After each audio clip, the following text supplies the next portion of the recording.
Bonjour tout le monde, comment allez-vous? J'espère que vous passez de bonnes vacances, dans la joie et la santé.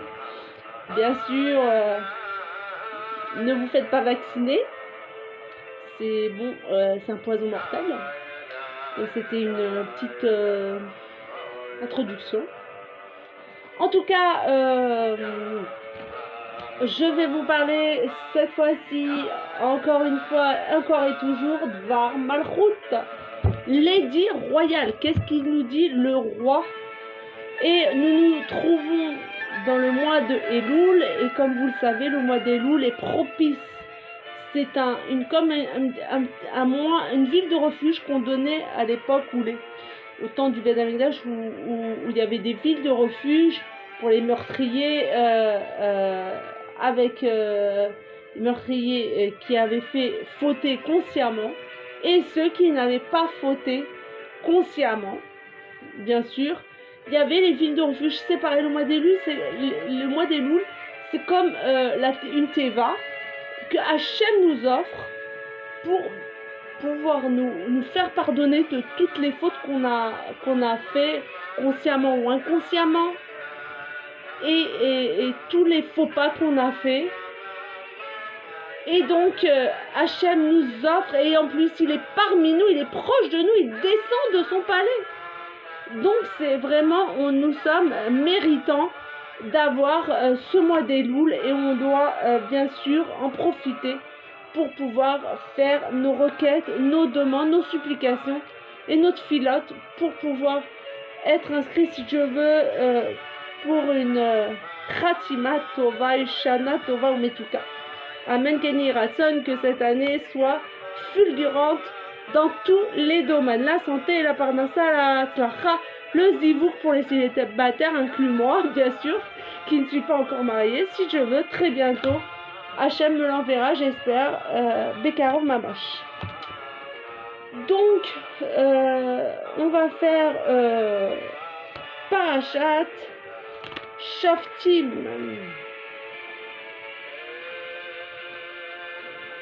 Alors, Parashat Shoftim, un prophète en autre génération.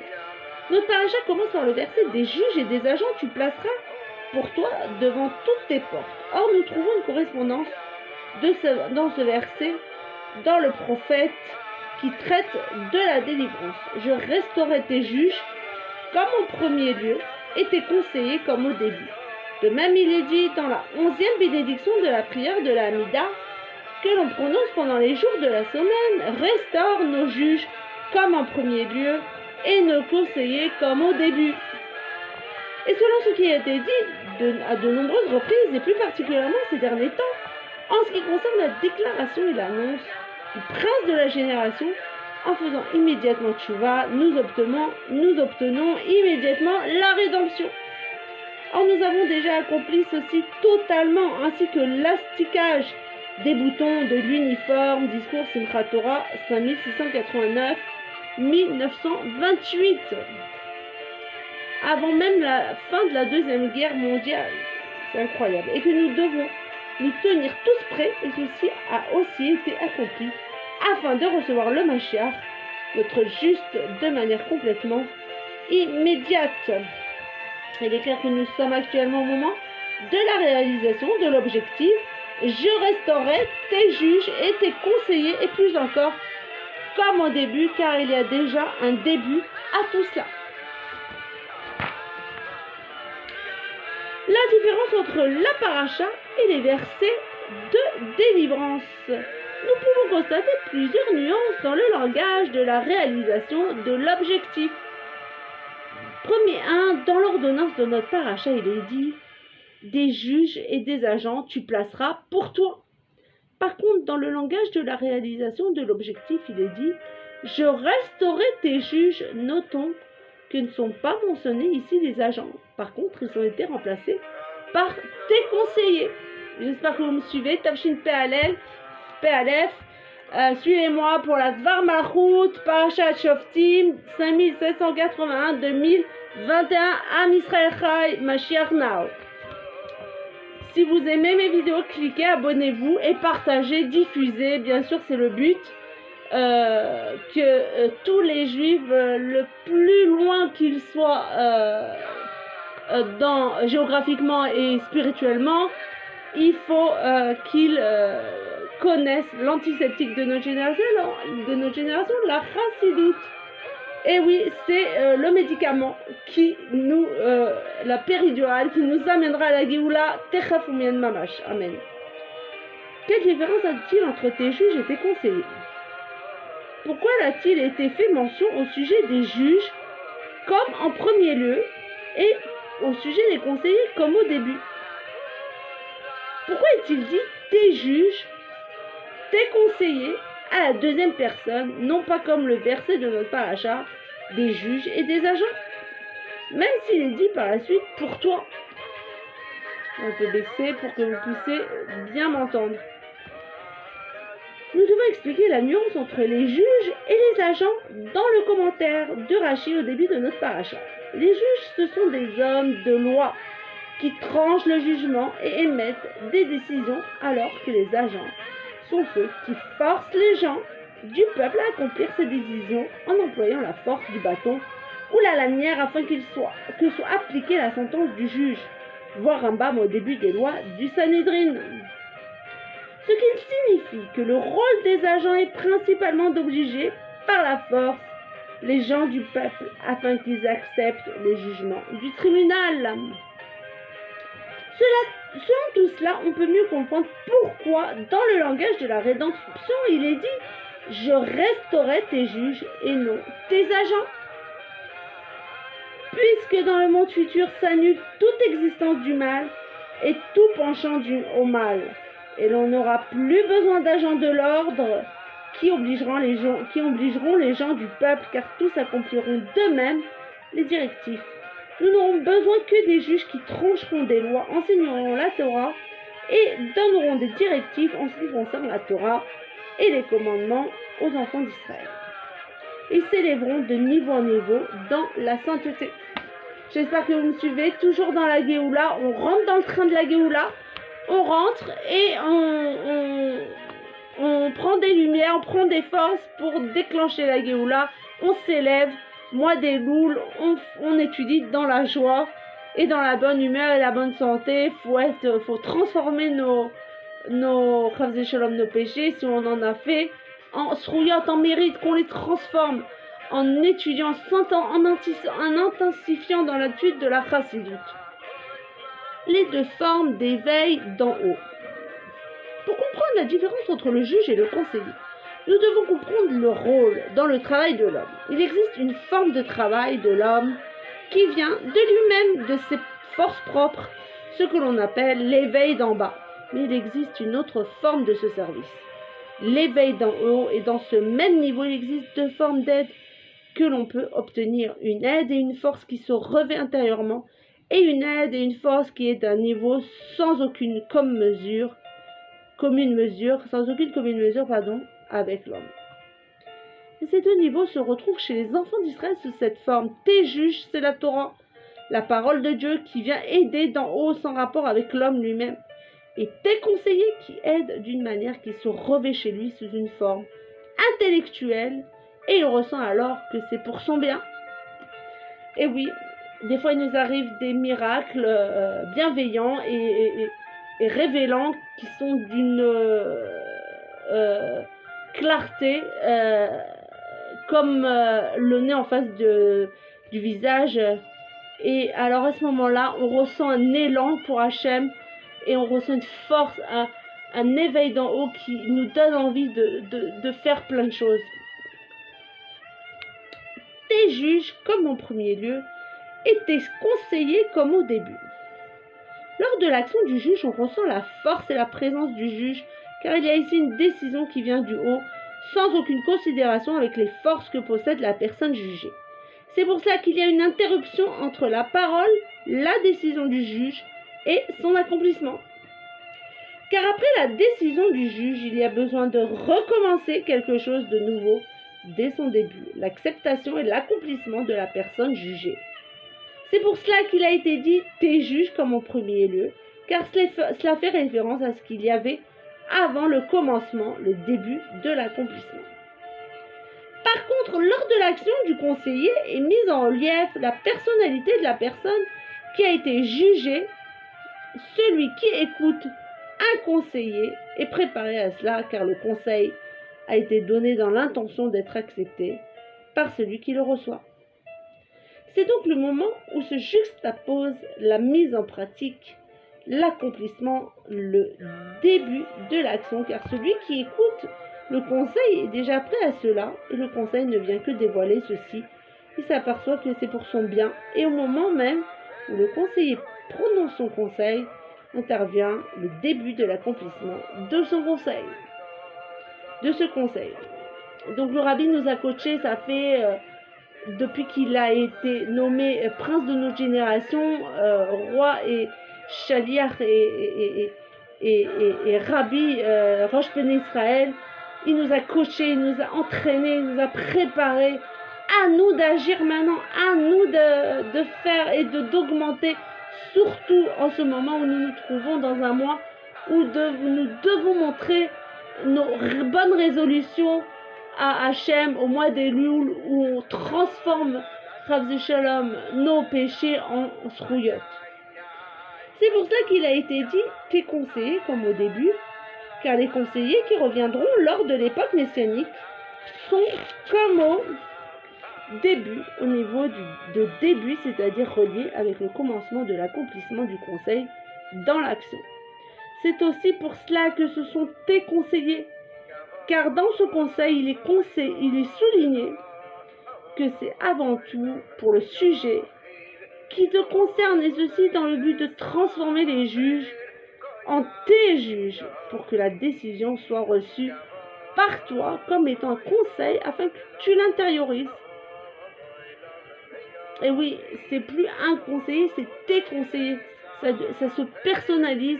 Et on voit maintenant à notre époque, grâce à Dieu, 2021, où maintenant les coachs, les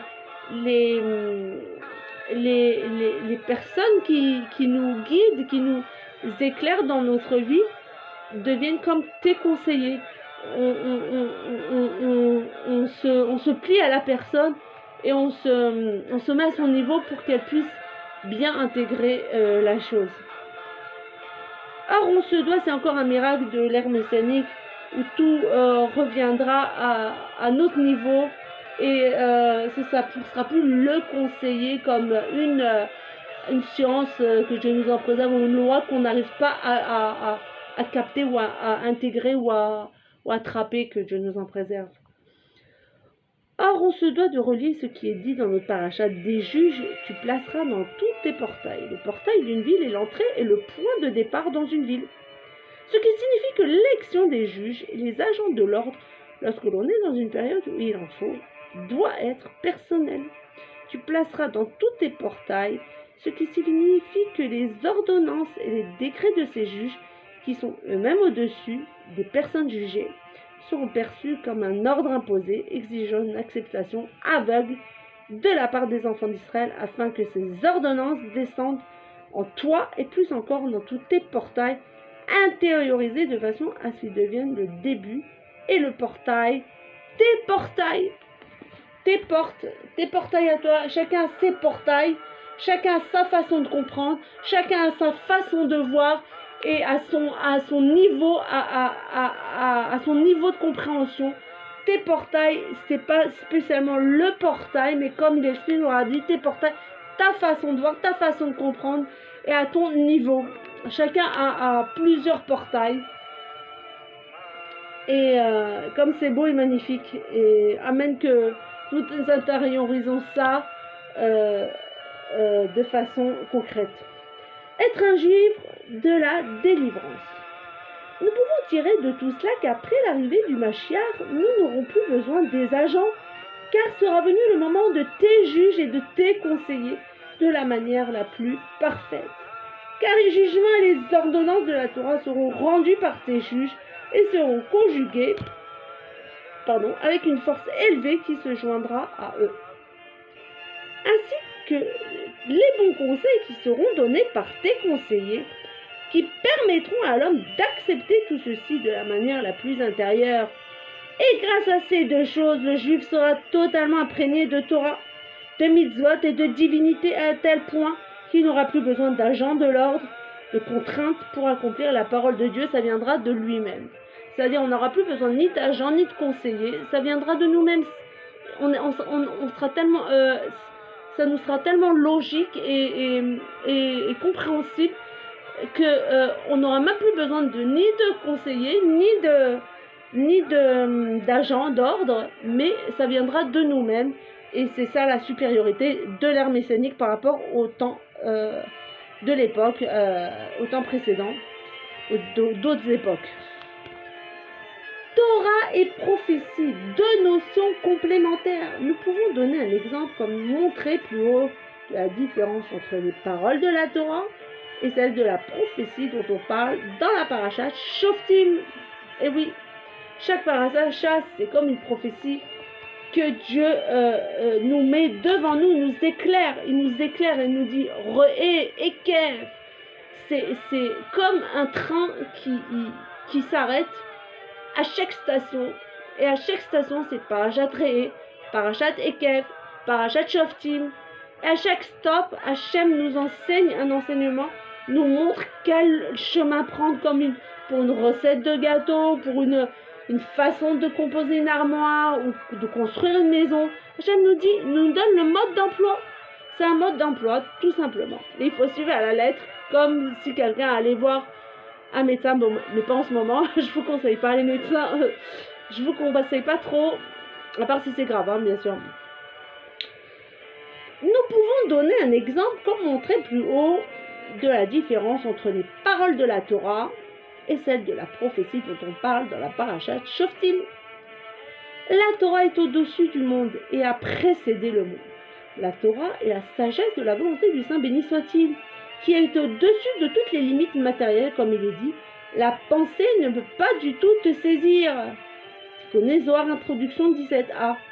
Et même si la Torah est descendue de niveau en niveau et s'habille dans la compréhension et dans l'intellect, jusqu'à ce qu'elle soit appelée en son nom, elle reste dans toute l'essence de son existence, l'essence de la Torah qui est au-dessus de toute compréhension et de tout intellect. J'espère que vous me suivez, on est bien. Parashat Shoftim, Varmachout, Lady Royale, qu'est-ce que le roi nous dit? Et Amelech Basadeh, le roi est dans les champs et il montre une panim sochakod, un visage rayonnant. Allons l'accueillir en étudiant la chassidoute et déclenchons la Geoula. Tzorfat, Bet Macher, Bet Rayenu, yes. Ainsi même le sens de l'action de la Torah dans le monde est principalement une source d'ordonnance et de décret d'en haut. Par contre, la prophétie, même si elle aussi est la parole de Dieu, est un dévoilement divin destiné aux créatures. Il a dévoilé son secret à ses serviteurs, les prophètes, Amos 3,7. Le prophète, lui, est apte à recevoir le message en sa connaissance et dans son esprit, d'un niveau où il s'unit à lui. Et oui, le prophète s'unit à Kadosh Baruch Hu, il représente la parole divine, il représente Akadosh Baruch Hu, puisqu'il transmet la parole d'Hachem. Il s'habille dans leur esprit et leur entendement par la vision prophétique, de même dans leurs pensées et leurs paroles, comme il est écrit. L'Esprit de Dieu a parlé en moi, et sa parole est sur ma langue. Et le sujet de la prophétie doit s'extérioriser en premier lieu par la parole. Toute prophétie sera déclarée par l'homme et portée à la connaissance du peuple, car tel est le décret du fruit des lèvres. Contrairement à la Torah, qui peut de son côté rester uniquement dans la pensée, mais les sujets de la prophétie appartiennent principalement au monde. Le prophète ne vient que pour nous enseigner les événements qui se produiront à l'avenir dans le monde. Et oui. Et le rabbi, comme il nous l'a maintes fois dit et répété, le rabbi a dit c'est la Géoula, il n'y a rien à comprendre, c'est la Géoula. Mashiach est là. Sachons le découvrir dans chaque sikha, dans chaque parole, dans chaque enseignement qu'il a voulu nous dire. Qu'il nous a dit, et qui nous a dévoilé. La prophétie revient en Israël. Et oui, à la fin des temps, la prophétie descendra, la royauté divine descendra sur Israël. De plus, le Rambam écrit dans son épître du Yémen que lorsque viendra une certaine année qu'il dénombre, la prophétie reviendra en Israël et il ne fait aucun doute que le retour de la prophétie est une introduction à l'avènement du Messie, comme il est dit. Vos fils et vos filles prophétiseront, Yoël 3.1.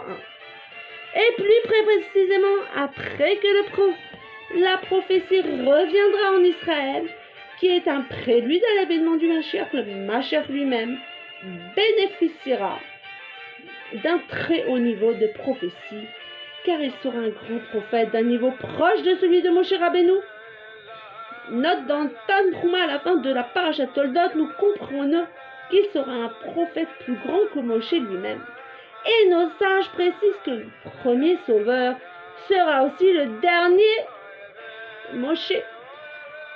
Goël Rishon, Goël Acharon, je vous l'avais déjà dit dans mes vidéos précédentes, que le premier libérateur, c'est le dernier libérateur. Et oui, évidemment. Et dans chaque génération, il existe une personne qui est apte à atteindre ce niveau.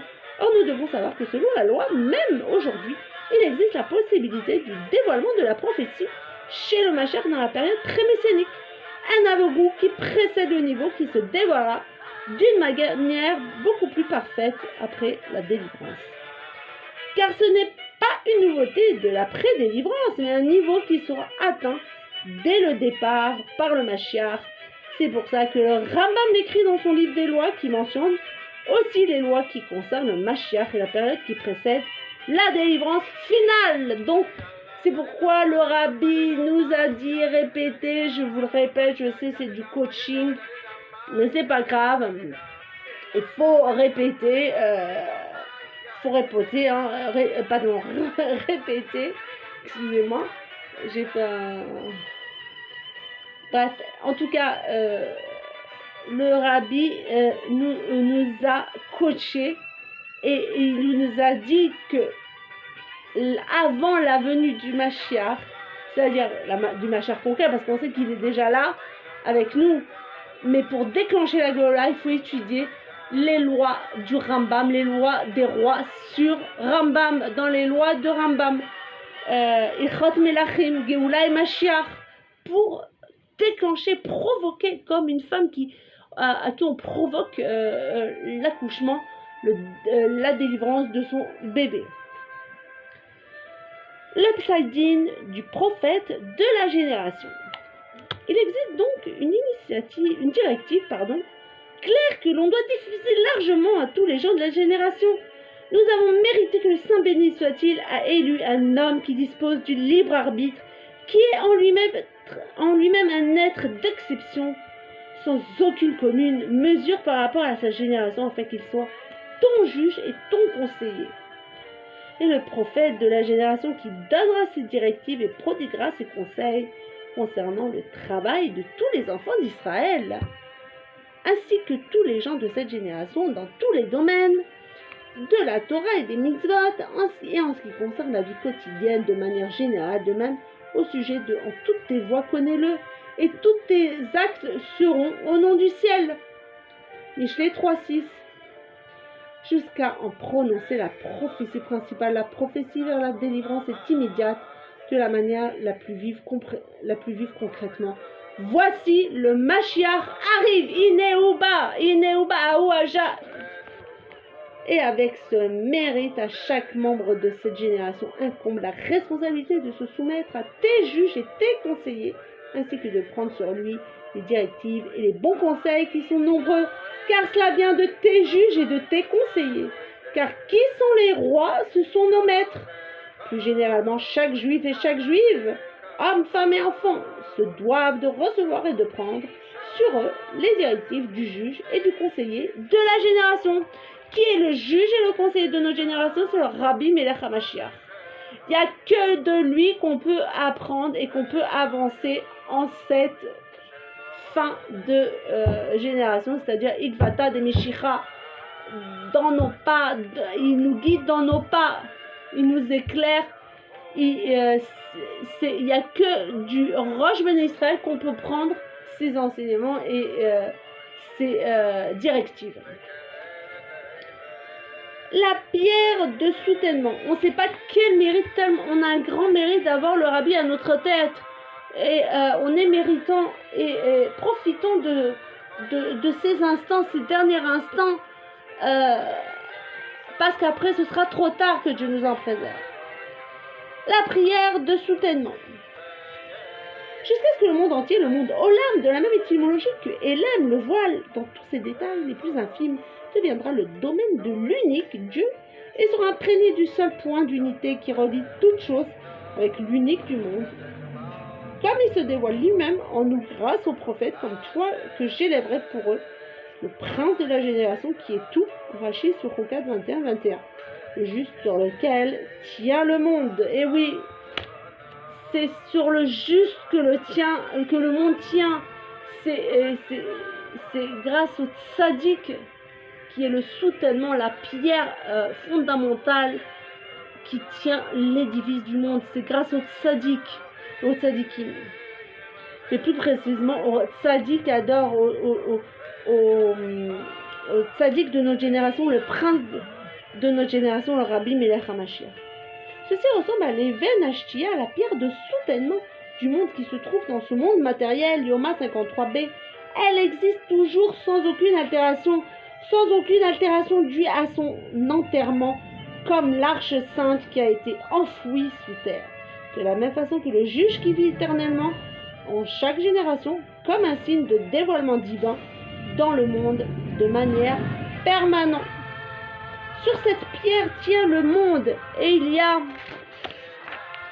deux notions à remarquer au sujet de cette pierre angulaire. C'est un point unique qui comprend tout en lui. Le monde a été construit à partir d'elle. Dans les lettres de Shtiya, le Yud fait allusion au point d'annulation de soi, le Bitoul, la soumission comme sujet de tes juges, et les lettres Shta fait allusion à l'expansion comme la forme des lettres Shin, Tav et He, comme au sujet de tes conseillers.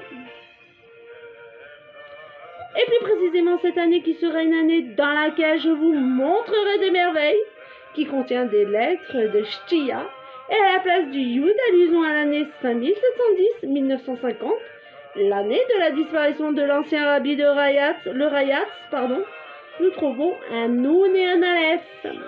La préparation à l'année prochaine. Ce sera une année de merveille et d'intelligence. Bina, avec la grandeur de l'intelligence du niveau de tes conseillers, dont la racine est dans la Chorma, la sagesse. Amen.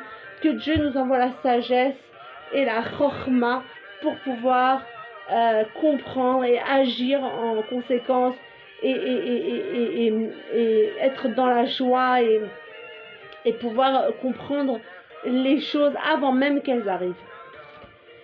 De plus, sont déjà passées les 3 premières semaines des 7 semaines de consolation.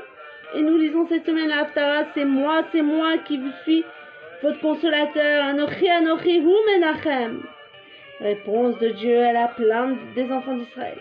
Et Tzion a dit, mon Seigneur m'a abandonné, l'Éternel m'a oublié, Ishaï 49-14. Et dans un autre registre, Ad Matai, jusqu'à quand? Et le Saint béni soit-il répond, c'est moi qui suis votre consolateur, Menachem, ce qui comprend une double consolation, Anochi, celle de la délivrance véritable et complète. Dans l'époque messianique, et puisque nous sommes à la suite du 15 Av, dont le Mazal est le lion, Arié, Sefer Yetzira, dont les initiales sont Av, Elul, Rosh Hashanah, Yom Kippourim. Et oui, le nom du mois Arié, c'est Av, Aleph, Elul, Rosh Hashanah, Resh, Yom Kippourim, Yud, et He, qui représente Hoshana Rabbah. Il est une coutume juive de souhaiter à chacun et chacune des membres du peuple du juif et à tous les enfants d'Israël que vous soyez inscrits et scellés, Ktiva Vechatima Tova, Gmar Chatima Tova, pour une bonne et douce année, matériellement et spirituellement. Spirituellement et matériellement, de concert, et le Saint béni soit-il exaucera à chacun les souhaits de son cœur, chaque juif et chaque juif, pour le bien, voir Darkei Chaim Veshalom. Et plus particulièrement en ce qui concerne la demande et l'exigence de chaque juif, jusqu'à quand Admatai, on doit encore crier, encore un cri, encore un souffle. Restaure nos juges comme autrefois et nos conseillers comme à l'origine, lors de la délivrance véritable et complète, par l'intermédiaire du Mashiach notre juste, de la manière la plus immédiate, mamash. Alors, j'espère que vous avez bien compris. C'est une paracha magnifique où le rabbi nous fait une prophétie incroyablement magnifique, que nous nous trouvons déjà à la fin. On est Ikvata, on est Ekev, le talon, la dernière génération, où nous les femmes, nous avons la force de tout transformer et de tout faire en sorte pour ramener, déclencher la Géoula grâce au Dvar Malchut et au mois d'Elul dans lequel nous nous trouvons. C'est un mois où Hachem est là avec nous, le roi est parmi nous et nous pouvons lui demander toutes nos requêtes, toutes nos tfilotes sont acceptées et grâce à la joie du mois d'Elul, parce que nous faisons tchouva dans la joie, attention, pas dans la tristesse et dans la douleur. Bien sûr, on doit faire un bilan, mais dans la joie, on doit faire ça dans la joie. Car la joie dépasse toutes les limites et nous amènera vers la Géoula et dans une belle et douce année pleine de Yeshua, pleine de brachot.